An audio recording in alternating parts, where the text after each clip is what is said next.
Welcome to Our Girl Relationships.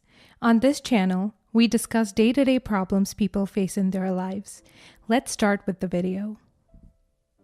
My wife and her sister were never really the tightest of two.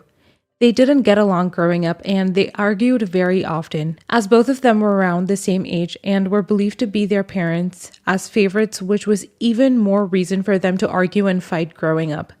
But as time passed and they grew up, their arguments and topics of disputes matured and changed with them. Despite all the arguments that normal siblings have, nothing normal could cause the fallout that one single event did.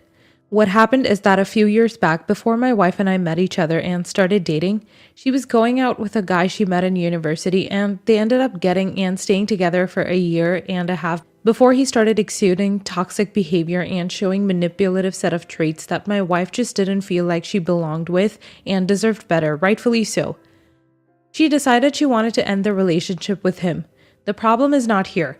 The problem resides in the fact that soon after my wife and her ex-boyfriend broke up, her sister, aka my sister-in-law, started sniffing around him and asking weird questions, insinuating that there could be a chance she was interested in getting with him, and quickly after, as in a couple of weeks later, she did indeed start going out with him, as she asked him on a date and started taking their interactions towards a serious direction.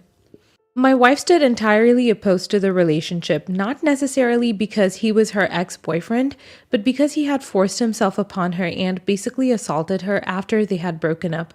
Despite her expressing her lack of desire to indulge in anything romantic or sexual with him, he still forced himself on her one last time, and that was the last time they saw each other. And so, when she figured out that the sister was sniffing around the ex-boyfriend, my wife started taking a more aggressive tone of speech and telling her that if she started dating him, she would stop talking to her. And eventually, she did actually do that, as the relationship became more and more serious, and my sister-in-law became less shy and more intrusive when expressing her feelings toward him, even when talking to my wife. My wife then decided it would be better to just cut off any conversations about relationships and personal lives, which eventually led to their relationship falling apart. She ended up stopping any contact with her sister as well as asking for any news or updates about her and has really found her really newly found love.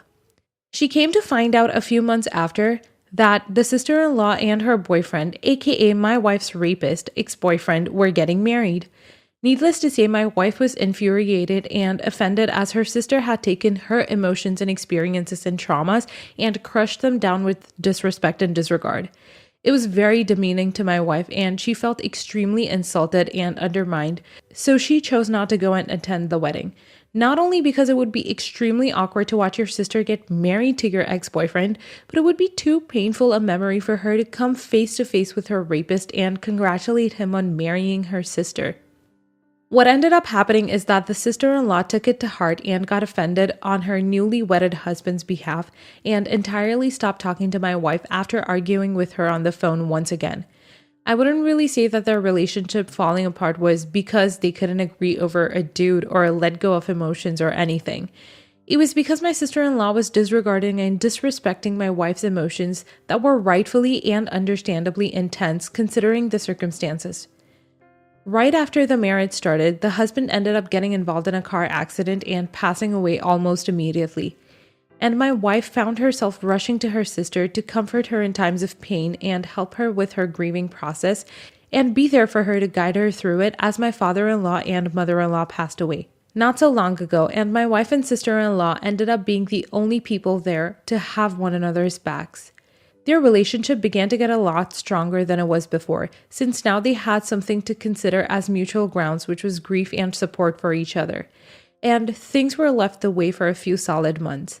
As their relationship began to get stronger and stronger by the passing day, my wife felt the need to introduce me to her sister in a more casual, friendly, and less formal way, as the only time we had met before was just a formal introduction at the funeral.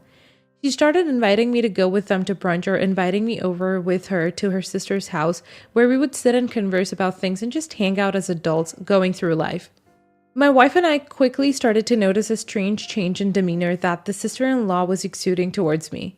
It started out as simple observations that were very meticulous and out of place and maybe even bizarre, such as complimenting the buttons on my sweaters or taking profound interest in my field of work despite it being a bunch of paperwork and boring statistics.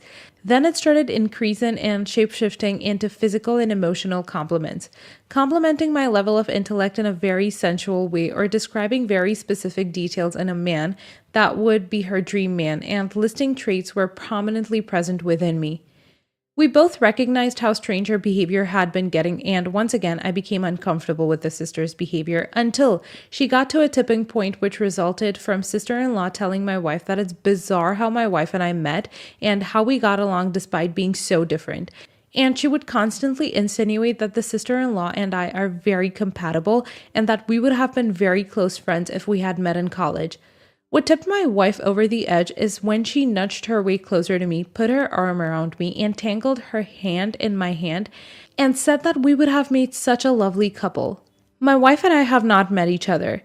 My wife then snapped at her and told her all the things she'd been thinking all throughout her flirtatious period with me, as it was becoming extremely obvious that she was seeking something malevolent or sinister. She told her that this was not a scenario that was about to replay itself where the sister-in-law would disregard and disrespect the sister's emotions and take her boundaries mockingly and not care for what she says and just ignore all bases and premises of moralities and priorities. And that she would not be taking any of it now because having a dead husband does not exempt her from not flirting with me, and having a dead husband does not give you a green pass to flirt with other people's husbands, especially when the dead husband is an ex-boyfriend and a rapist that was a result for a fallout between two sisters. Now, I can't really say if my wife had taken it too far by saying this and the things she said to her that day, but the argument and dispute did lead to a small tiny little fallout in which they stopped talking to each other for a few weeks. I started telling my wife that she needed to build her relationship with her sister again and have a go at it because they were the only ones that could be there for each other and the only blood-related family that they had. And my wife expressed her fury at me as she didn't want me supporting her or even speaking her name in our household. Being the kind-hearted and loving woman she is, she found it within her to forgive her sister and tried building a relationship with her again. The relationship has started getting better recently as they went back to hanging out and being around each other and even inviting me to stay with them. But one thing's for sure, my sister-in-law hasn't and will never dare to flirt with me ever again, now that she has seen what my wife is capable of expressing if her boundaries are crossed. Not the a-hole. Your wife is not the bad guy in this case because it's clearly the same situation replaying itself with just a different approach and colors. It's a good thing that you both acknowledged it and your wife made the right decision to stand up for herself and defend her marriage. The sister, on the other hand, just seems like a toxic pattern of behavior for me. She'll try to steal things from your wife's hands over and over again, and you should be careful of what she targets next. Not the a-hole.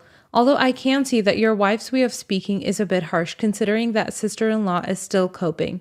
I can also see that this is a pattern and it's not just a way of coping or grieving. She likes to butt heads with your wife either as competition or jealousy or just straight up toxicity. I'm not confident she'll stop flirting with you for good, or even try ruining other aspects of your wife's life, but that's definitely a proposition to keep in mind. Not the a-hole. The wife's a bit savage for saying that, even though it's not in any disrespectful way or over-intensified.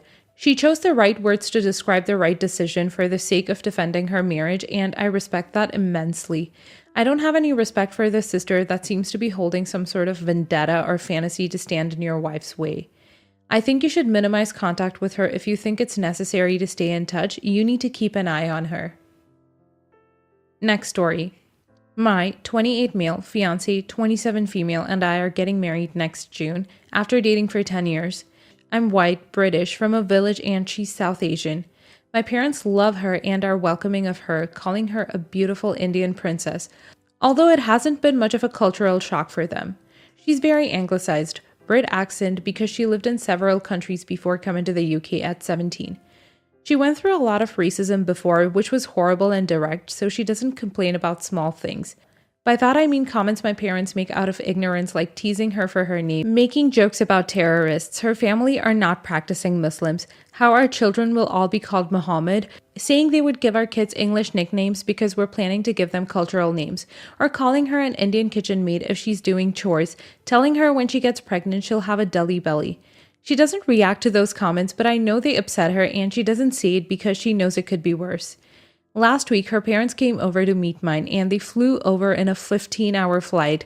Her parents aren't as anglicized as she is and have heavy accents. I was so embarrassed when we went for dinner and my dad started talking to them in an Indian accent. My mom kept asking her mom about dowries and forced marriages, which confused them because they were obviously not that traditional if they were happy with their daughter marrying me.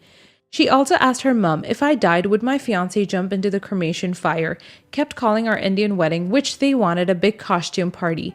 Then my dad, after some drinks, started making bomb jokes when the waiter came like, "Oh, be careful, Mr. X might blow this place up if you don't do his steak right."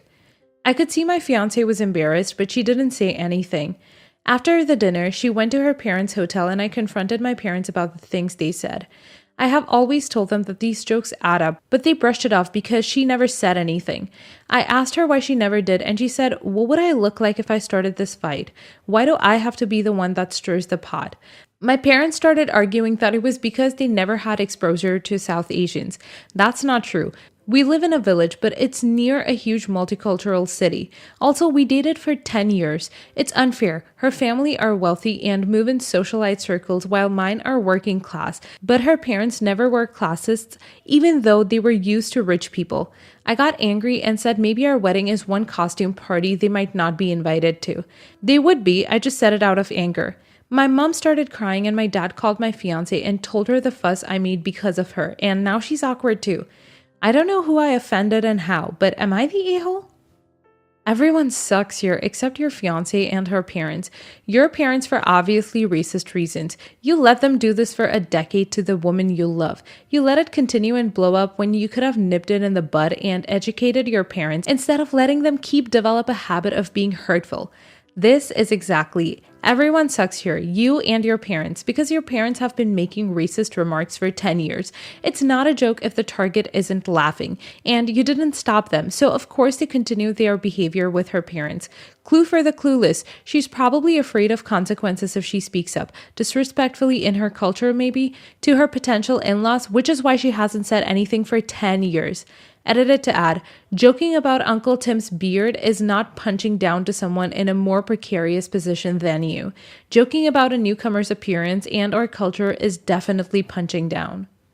You're the a-hole for the threat not actually being sincere. Effing hell, they've been openly racist to your fiancé for 10 years, and now they're openly racist to her parents. When are you actually going to start standing up for them?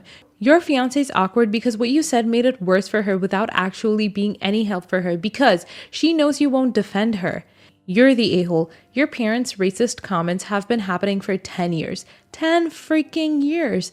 Your silence has told them that their comments and behavior are okay. Even though she hasn't been reacting to their comments, you should have been each and every time. As a white person, I'm going to ask you to be more active in shutting this racist crap down.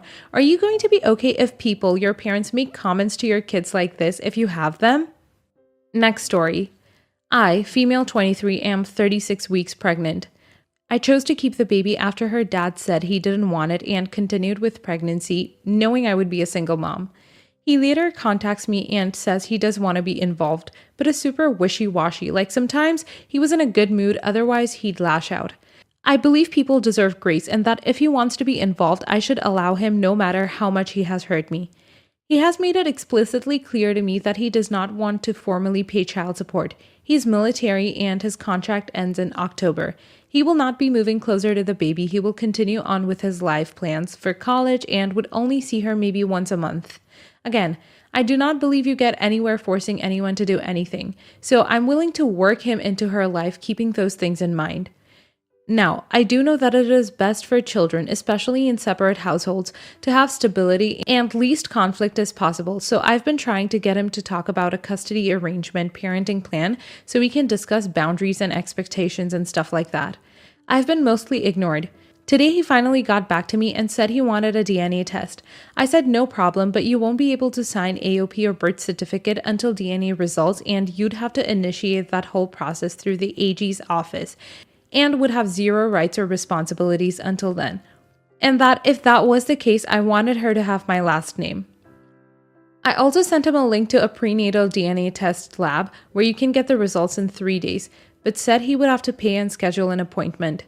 He said at most he would pay half. If I'm claiming it's his kid, I should pay for it and schedule the appointment.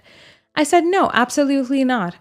I know he's the father, and to me, him being legally tied to her doesn't make any kind of difference. Am I the a-hole for not backing down and paying for half the DNA test? In my point of view, he has not paid for anything to do with the baby, and he hasn't really been planning on it in the future from what I've gathered, and I'm tired of dealing with him and would rather him not be involved at all. But maybe that's selfish to the baby. I don't know. I was leaning toward not the a-hole, but I'm going everyone sucks here. You need a reality check. In your effort to come off as easygoing, you're hurting your child. Those laws are in place for a reason. They protect you, him, and most of all, your child. Good for you for setting a hard boundary and sticking to your guns. Go through the proper channels. He wants a selfie kid. He wants a baby to parade around on IG and show what a good father he is, but none of the tough stuff. You will be the one up with this baby all night with ear infections. You will be the one dealing with financial difficulties when there's no formal agreement in place because you didn't want to force anything on him. You don't get to cherry pick which stuff you want to be involved in. Good fathers and mothers are praised for being such because they're willing to make the sacrifices and tough decisions. Not the a-hole. I can tell you right now you shouldn't be supporting him being involved. A father who comes and goes as he pleases with no consistent time spent with the child is damaging and not beneficial to the child. You should also speak to a lawyer before you continue communicating with this guy. Know your rights and what exactly will happen to them once paternity is established. When you do talk to him, I suggest email or text so there's a record of what he's saying. You want to really keep on top of evidence of his behavior. He said, she said stuff doesn't get you far. This is your child. You need to start taking things a lot more seriously than it sounds in your post. How does he have time to be in the military while working his full-time gig making red flags? This guy sounds awful. You have no responsibility to him at all. If he wants a test, he should pay for it. If he wants to be in the kid's life, or even if he doesn't, he needs to pay support. He needs to agree to custody terms and he needs to follow your lead. You hold all the cards here. You're ultimately signed on for a lifetime of caring for the child. He doesn't get to sign in and out for entertainment whenever he likes. It's not a Netflix account. It's a baby. Keep laying down the law and don't give him anything you don't have to. You'll regret it later. Absolutely not the a-hole.